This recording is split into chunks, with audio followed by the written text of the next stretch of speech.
ओम नमः शिवाय। आज हम श्रावण मास का 17वां अध्याय सुनेंगे। श्रावण मास में श्रावण मातम्य सुनने का बड़ा ही महत्व है। जो भी इस मातम्य को मन लगाकर सुनता है, शिवजी बोले उसकी हर मनोकामना पूर्ण करते हैं। 17वां अध्याय आरंभ करते हैं। पवित्रारोपण। भगवान शंकर ने सनत कुमार से कहा, हे देवेश, मैंने तुम्हें अभी श्रावण शुक्ल सप्तमी का व्रत बताया। अब मैं तुम्हें श्रावण शुक्ल अष्टमी के विषय में बताता हूँ। ध्यानपूर्वक सुनो। श्रावण शुक्ल सप्तमी को अधिवासन कर अष्टमी के दिन पवित्रारोपण करना चाहिए। जो मनुष्य पवित्रा बनवाता है उसका फल कहता हूँ। पवित्रा बनवाने वाला यज्ञ, व्रत, दान और सब तीर्थाभि सेवन का फल प्राप्त कर लेता है, क्योंकि सर्वगता शिवा सब में निवास करती है।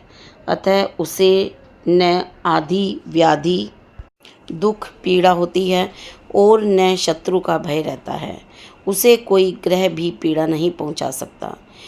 उसके समस्त कार्य अपने आप सिद्ध हो जाते हैं।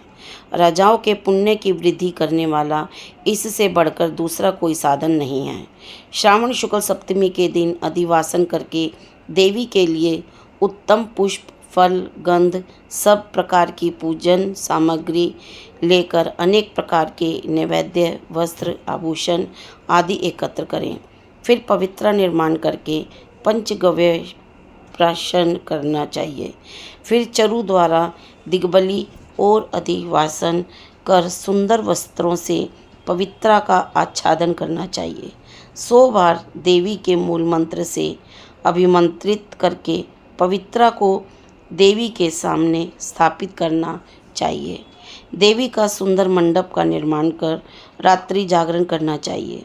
अगले दिन प्रातःकाल स्नान करके दिशाओं में बलि देनी चाहिए। विधिवत देवी की पूजा करने के बाद स्त्रियों तथा ब्राह्मणों को भोजन कराना चाहिए तथा दक्षिणा देनी चाहिए। राजा को दृढ़ता के साथ नियमों का पालन कर उसे स्त्री, जुआ, शिकार और मांस का त्याग करना चाहिए। ब्राह्मणों और आचार्यों को स्वाध्याय का, वैश्यों को व्यापार और खेती का कार्य बंद करके कम से कम आधा दिन देवी के ध्यान में अपने मन को लगाना चाहिए। हो सके तो 5 या 7 दिन देवी का ध्यान करना चाहिए। जो ज्ञानी सविधि पवित्रारोपण नहीं करता, उसका पूरे वर्ष का अर्चन निष्फल हो जाता है। अतः मनुष्यों को भक्तिपूर्वक देवी परायण होकर प्रतिवर्ष पवित्रारोपण करना चाहिए। कर्क अथवा सिंह का सूर्य हो जाने पर श्रावण शुक्ल अष्टमी के दिन देवी के लिए पवित्रारोपण करना चाहिए। उसे नित्य क्रम समझकर करना चाहिए। सनत कुमार ने कहा, हे देवादिदेव महादेव, आपने जो पवित्रारोपण बताया है उसके निर्माण की विधि ठीक तरह से मुझे समझाइए। भगवान महादेव बोले, हे सनत कुमार, रेशमी वस्त्र कुश या कांस से निर्मित या ब्राह्मणी द्वारा रुई से बना सूत होना चाहिए। सूतों धागों को 3 गुना कर पुनः तिगुन करके उसकी संख्या 360 होनी चाहिए। 360 सूतों को उत्तम, 270 को मध्यम और 180 सूतों को निकृष्ट कहा है। 100 ग्रंथि का उत्तम, 50 ग्रंथि का मध्यम तथा 16 ग्रंथि का पवित्रा कनिष्ठ होता है। 6-3, 4-2, 12-24, 12-8 ग्रंथि का कनिष्ठ पवित्रा होता है। देवी प्रतिमा की नाभि तक सीमित पवित्रा कनिष्ठ, जांघ तक मध्यम, जानू तक की पवित्रा उत्तम मानी जाती है।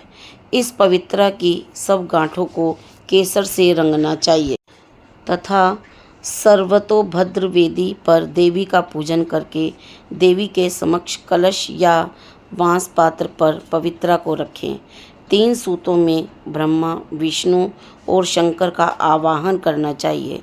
9 सूतों में ओंकार, सोम, वहिनी, नाग, रवि, ईश और विश्वदेव देव का आवाहन करना चाहिए।